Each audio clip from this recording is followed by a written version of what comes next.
Welcome into an emergency edition of That SEC Podcast. I'm your host, Michael Bratton. I go by SEC Mike on Twitter. And no, this is not going to be your normal show. Hey, one of the benefits of quitting your job and working for yourself is you got to set your own hours and you got to put out the content when there's news. So we have some news from Columbia. Unfortunate news. Luke Doty injured in training camp. Don't yet know the severity of it. Let's give credit to this guy, Mike Yuva. I believe he was the first one to have it here, but he confirmed Luke Doty has injured his foot. Severity unknown. And of course, Shane Beamer is going to meet with the media here in a couple hours, so he'll, I'm sure, clear that up. And then Yuva updated. Doty has had a midfoot fracture, minor ligament damage, and they are not yet sure still if there's going to be surgery involved. And according to what I'm hearing, if Luke Doty has a Liz Frank injury, same injury Jake Bentley had a couple of years ago, I believe, in the season opening loss to North Carolina, that would mean he would potentially need surgery and possibly out for the season. So obviously we hope that doesn't happen, but I'm hearing that, regardless, depending on what kind of, if he's got a ligament injury, his mobility, Luke Doty that is, would be significantly impacted. And if it's his plant foot, that would be even worse. So obviously not the news you want to hear if you're a Gamecock fan. Luke Doty injured. Again, we'll have more on his status with Shane Beamer coming up here in just a little bit.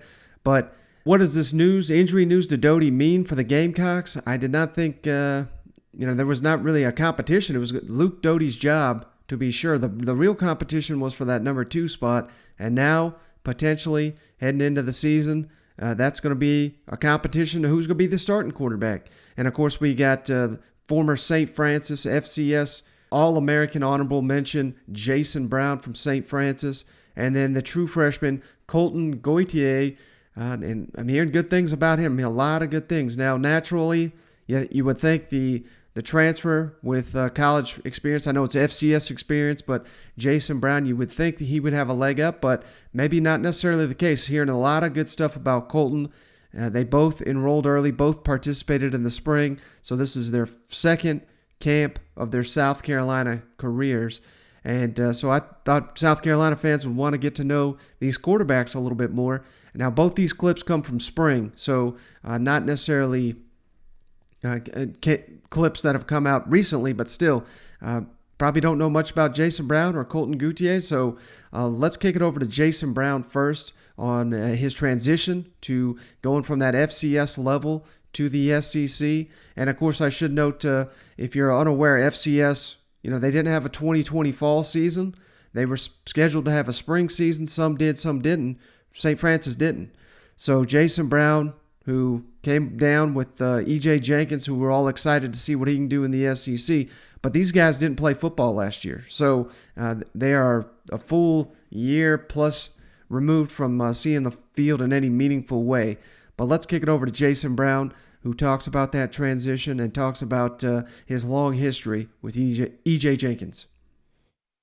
Jason, what's the quarterback room been like in the competition between you and Colton and Luke and Connor, and the chemistry with you guys so far? Those guys are great. I love those guys. I mean, we go in there, compete every day. We watch film together all the time. We work on our footwork and other things like that every single day with each other. I mean, we talk every single day outside of football as well. I mean, we're really close. It's a really tight room. The competition's been great. I mean, we go out there, not even just on the field. I mean, we're in the meeting rooms with it as well. And we're competing in everything we do. Just that's what drives us to be great. And we know competing against each other is going to make us as a whole very, very good. Gene Shapikoff. Jason, what's going to be the key for you adjusting to the famous SEC speed? Just practice and repetition. I mean, I'm going against. There's no bad team in the SEC, really. I mean, every football player is going to be good that plays here. That's why they're here. So, I mean, just practice and repetition and going against our guys every single day and getting used to our guys on the offensive side of the ball and then going against the guys on the defensive side of the ball is going to be key. because that's what's going to get me up to speed as quick as I can.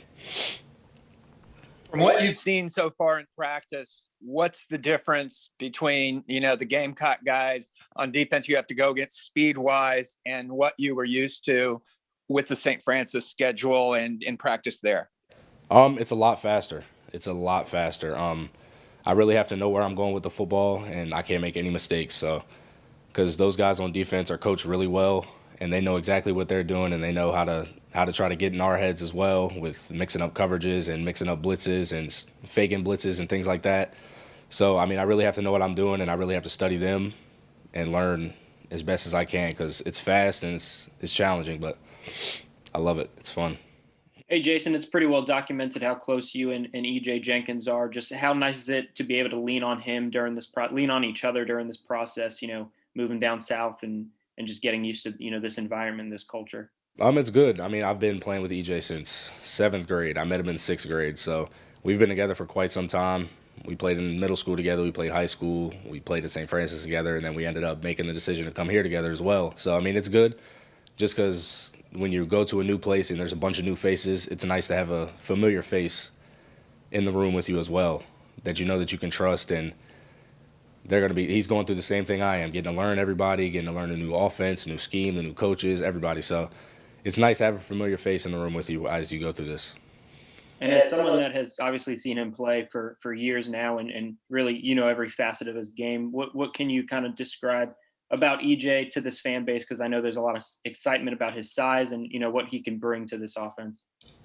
All right, well, he's a legit 6'7", 6'8", and he's 240 pounds, and he's fast and he's physical, and he'll go up and get any ball that you throw up. So I know that I can put it in his vicinity, and I know he'll come down and catch it because there's not going to be many guys that can guard him. All right, and then the other guy competing for the job here, Colton Gauthier. I hope I'm saying that right. I'm probably not, but into the Gamecocks under Will Muschamp, stuck with that commitment through the changeover to Shane Beamer era, and he was instrumental in keeping as many guys in the boat as he possibly could following that transition. He talks about that, and he also talks about his transition, his emerging leadership, and he seems very knowledgeable and mature for his age. I mean, he's talking about leadership and huddling and the fact that the advantage he thinks that's going to give South Carolina, and it sounds like he's one of the hardest workers on the team, staying after practice to work with Connor Shaw. So let's kick it over to Colton. Colton, what do you see as being your strong points in your game and how you see yourself fitting in this offense? Absolutely. Obviously, arm talent for me. I believe I have one of the best arms. And so, I'm bringing that to the table with this offense. I also believe I have a really high ceiling. In high school, I had a lot of coaches, didn't have a lot of stability. I had 4 offensive coordinators, 3 head coaches. I transferred and had 3 strength staff. So there wasn't much stability there.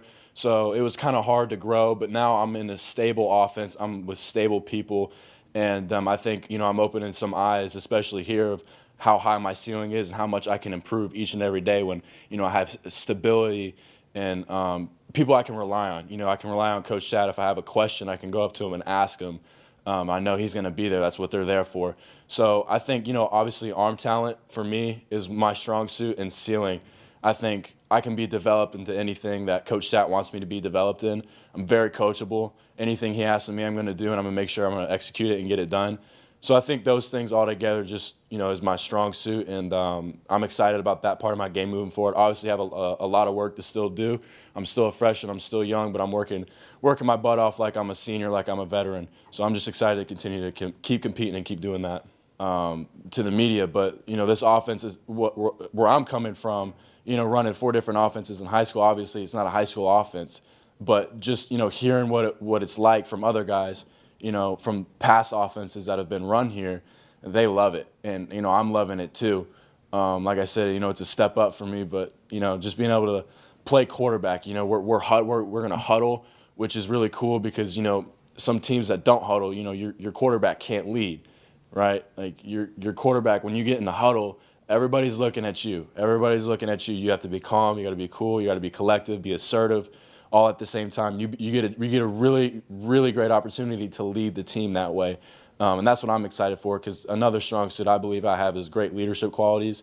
again, I'm still working, still got a lot to work on, but I believe that I got those qualities. And so just being able to get in a huddle, first time in a huddle for me, but it's really cool how much I've grown and, will continue to grow throughout this process of just being able to look at the guys and calm them down and run the play and execute it, be calm, but be assertive at the same time. So there's a lot of moving parts to this offense, but I'm excited to be a part of it, and it's going to be something special this year. Eric Douglas said he was pretty, not surprised, but just shocked at how quickly you've been able to pick up some of this offense, especially a guy that's been here for just a couple of weeks. I'm curious, what's the learning curve been like for you, and how do you feel like you're absorbing the things that Coach Satterfield wants you to absorb? Yeah, obviously, like I said earlier, big jump for me, but it's just hard work is really all it is. I appreciate, Coach Sat and the guys saying that about me. I see that as for sure a compliment, but that's not going to stop me from how hard I work. I'm not going to get complacent. It's just been really cool to see, when you put in the work and you study and you're in the film room and you're taking notes and you're in the indoor, you're walking through it by yourself. I mean, there are days out there where I'm in the indoor and it's me and Connor Shaw and we're just going through the script just going through it. Every single play, over and over again. And that's what it's going to take. And I understand that as young as I am in this process, but I'm just going to continue to do that. And really, like I said, it's just getting in it. It's just submerging yourself in the playbook, understanding what's asked of you, and being able to execute as best as you can. All right, so naturally, I mean, South Carolina fans, you got to be feeling rough this weekend. Let's hope that Luke Doty isn't out for a significant amount of time, but it certainly sounds like he will be. But hey, you may have some quality options here. Just because you have not seen these guys play does not mean they can't do it. There's been many a story has been told about a starting quarterback go down and the backup emerge. And I mean, in reality, I'm not trying to down a guy that's got injured here, but Luke Doty was a complete question mark to begin with. So, I don't know. We'll see. We'll see how this thing shakes out. I certainly hope Luke Doty, maybe this is, just we're all fearing the worst and he's fine and he's out by the season opener. Let's hope that's the case. But if not, it certainly sounds like, it's not quite doom and gloom down there in Columbia. It sounds like they got two guys that, one's experienced and performed at an incredibly high level. Jason Brown, like I said, he led his conference in passing, over 3,000 yards, 28 touchdowns in 2019. Completed over 62% of his passes, while Colton Gauthier may have been number 41. He was ranked the number 41 quarterback in the 2021 recruiting class. But as you said there, I mean, going through multiple coaching changes, that's got to mess with your dynamic. And just, the buzz in the building down there sounds like he's been one of the most impressive players here in South Carolina's training camp here under Shane Beamer heading into the season. So, looks like a complete toss-up at this point about who's going to be South Carolina's starting quarterback if Luke Doty can't go. But that's the latest, and we'll keep you updated on this situation moving forward.